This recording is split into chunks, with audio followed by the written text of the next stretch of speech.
This is why we read comics. I was complaining the last time you saw me, oh, I'm done with comics. Oh, Avengers was this and that. What's the point of him spending money? And then this thing arrives, and the endorphins kick in, and it makes me feel like I spent good $4 American on something that made me happy. Page number 1, Rock Slide. Where you at? Rock Mac BTW, where are you? This guy, this guy and his boys Anoli and Loa. We never see these people. We never see Victor Borowski and what's the rock slide's name? Santos. I don't even know his name. That's how long it's been. Loa, forget about her. I have no idea. Remember she had the power to like transfer into people, right? No, that was trance. I don't even remember what her power was. It's been so long. But the main book, this isn't X Factor. This isn't Hellions. This isn't Marauders. This isn't, what's the other insignificant ones? Cable. This isn't Fallen Angels. This is the X-Men, the main book written by Jonathan Hickman, and he's recognizing these guys. They're getting the Leinil Francis Yu artwork treatment. Wow, like this panel is amazing to me to see these three being drawn by Francis Yu. So it begins with a little game with this stranger. Remember him from X-Men issue number 2, and he's talking about the game, and once it begins, you know, we gotta take it for real. And then a meteor comes from the sky. Oh, it was the invading Kotati. Interesting thing is that when he says this was a day ago, and when he says this and the game begins and everything, I thought that's where this whole comic book's direction would lead. It doesn't. Maybe we'll get a continue of this on the next story of issue number 12 of the X-Men. And I'm actually interested in seeing what goes down in issue number 12 of the X-Men. That is one that I pre-ordered. I haven't pre-ordered X-Men for October, but for the month of September, God willing, I'm going to be reading that one. One thing I want to note is the way that the piece transforms from here to here to here, and you can even see the tink as it hits the floor, hits the table, I mean. I like that it took 3 small panels to show me it changing. So credit to Francis Yu or whoever's idea that was. It's a Yu thing. When he does this, when he divides the page into 9, well, technically the 3 on top, but those vertical panels, that's the thing. He's been doing that over here on this comic book. Okay. Then we get into the action. The white pages were exquisite, talking about combinations. It reminds me of Fear itself, when they had to stop the Juggernaut and Cyclops was making up all these plans. It ain't Cyclops this time though. It's Magneto. You know how many defense strategies we have, offense strategies that we have, that Magneto can master? Magneto is an Omega level mutant. Storm Omega level, Iceman Omega level. They were all here. Storm didn't play a part, but Iceman did, and so did Amara. I loved it. We get to see Exodus continuing his bedtime stories here at the campfire. This was a day early, as it says there, or the next day. They're talking about what had happened. Next 3 minutes is going to be focused on this one line. All right. Exodus, why don't we stop them? You cannot stop someone from being what they are. We could destroy them, erase them, but then we would be as they are. Then what can we do? You, all of you, will grow and play and live and love as you should. Strongly disagree. It's the intention that separates actions from being good, actions from being bad. If you, as the mutants, pretending this is all real, if you wanted to kill all of the racists in the world, the Homo sapiens who believe they're superior than the superiors, if you want to get rid of them, I'm all for it. You have psychics. You can be like, all right, let's get this cerebral on my head.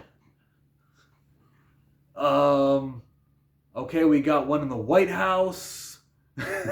I'm sorry. We got, I swear I was not trying to take a shot at Donald Trump during the RNC.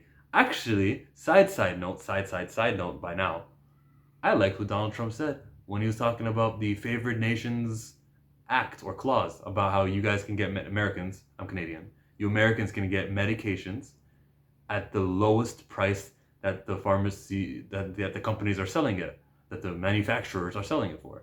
That's an awesome deal. I hope it trickles down to the consumer, right? I hope the middleman, or like the CVSs of the world, aren't like, okay, we bought this for a whole lot cheaper, but we're still gonna sell the drug for $100. I hope that doesn't happen, but that is an awesome thing he did. Okay? I give credit where credit's due. Has he made a comment on the whole on the Kenosha, Wisconsin shooting of Jacob Blake? I wonder what he has to say about it. I saw what his son said about it. His son said something wicked too. His son was like, we gotta arrest these cops and make them accountable for what they did. I agree with that. I agree with that. So that's 2 points for the Trump family. For 2 points for 2 Donald Trumps. Step it up, Democrats. Now, this line over here about how we could erase them, we could kill them. Yes, you should, if you know what's going on. You don't got to do it overtly.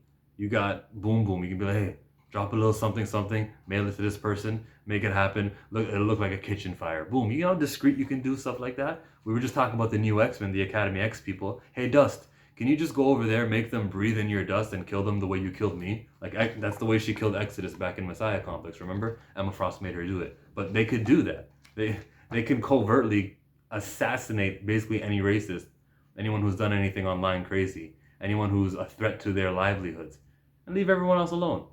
They have the ability to do that.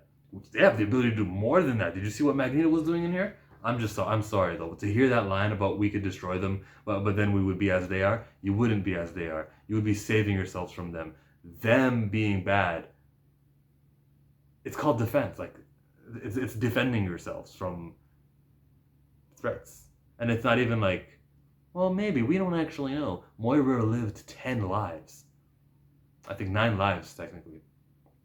And mutants are always in turmoil.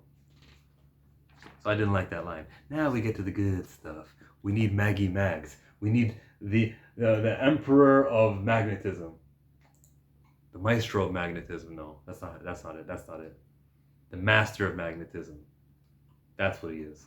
And you remember that scene in the X-Men 2 when he goes, oh, if you got a little too much iron in your blood, he tells these people you've got too much photosynthesis in your roots. And he's just slicing and dicing people. He does ask for Cyclops. That's a problem. Dude asks for Cyclops, and apparently Cyclops is busy on the moon. He's on the front line where he should be, right? Okay, but then when we see Amara later on,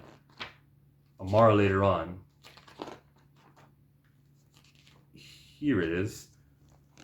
I see Cyclops in the back, and Logan too. So I'm guessing that was the fight on the moon. That was a problem to me.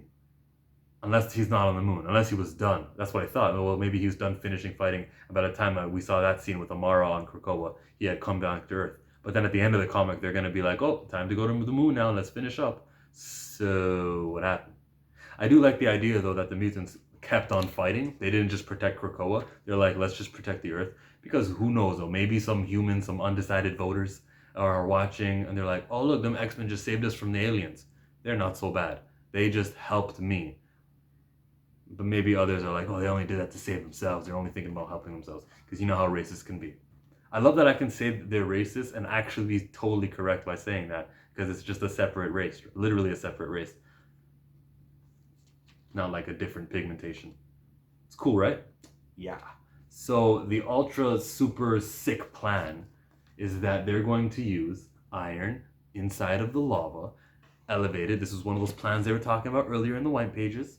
And they're going to cool it down, and all of a sudden, Magneto has all these sharp weapons at his disposal.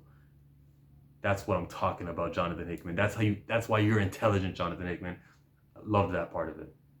You know what I didn't like about Jonathan Hickman? This last part over here when he's joking about Mindy. Oh, I could have sworn you were Sophie. And then they finally get on the link. Hi, it's Mindy. What? You're Mindy? Like, nah. Jonathan Hickman, I don't go to you for jokes, okay? Leave that to Deadpool and stuff like that. The book happens. What I said transpired. The last guy, the last alien is talking to Magneto. Oh, you killed my dog. I trained him and all that stuff. Gravity. A weather satellite just crushes this guy. The spy satellite crushes on him. And every other satellite seems to have crushed on him. Because Magneto doesn't care. What? They ask me about it, and we don't even know what you're talking about. Because technically it's not even officially here. Magneto Magneto killed it, and he's the hero to these mutants, as Exodus says, and as these kids repeat. And what is he? He's a mutant. And here he shows up to clean house wherever the hell he needs to be. It could be the moon, it could be on anywhere else. Except for that one mistake, this is what I'm talking about. This is why I love comic books. This reminded me of Uncanny X-Men 517. That was the one with Rogue where she took all the mutants' powers. That was the one where they took out the Predator X's that were attacking Utopia. It's just like that. Except Jonathan Hickman said there's an event happening here in Empire. They're asking me to do a tie-in to the event. I'm going to make the most of it. I'm going to show military strength. This is just going to be an action comic book. And he executed it. The mutants are so competent. Seeing their backup strategies of, well, we got attacked 3 times in 3 months. First of all, I don't like the fact that they're mentioning months passed, because since the beginning of House of X, they began with 6 months have passed, and now it's 3 months have passed. So that means 9 months have passed. If 9 months passed in this universe in the last year since we opened House of X, then I want Spider-Man, who shares this universe, to also age. I want everyone else to age that much. I think that way. I think about time passing in my comics. So please draw no attention to it if you're writing these comics, for all my writers who work at Marvel who watch my videos. No one, none of them. Federico Blee, though. Shout out to you, my color artist friend. Now we go to the fact that the way that they're doing the tie-ins. It's cool. It worked. I was talking about the islands and how we need to create 4 more islands, but let's ask Krakoa for its consent first, if it can manufacture 4 more, and we can put up, like, we can expand our detection, because it's not enough. I like that they're thinking of the plan, for the backup plan, and what can happen next. These mutants are competent. I love to see my heroes are smart. They don't gotta be super geniuses. They don't gotta be Riri Williams. I'm pointing at my shirt. They don't gotta be Iron Man or anything crazy like intellectual. But they do gotta know to protect themselves and have some backup strategies. You don't gotta be Moon Girl to figure that out. Alright, that's the video. Thank you to everyone who subscribes. To everyone who does not subscribe, bye.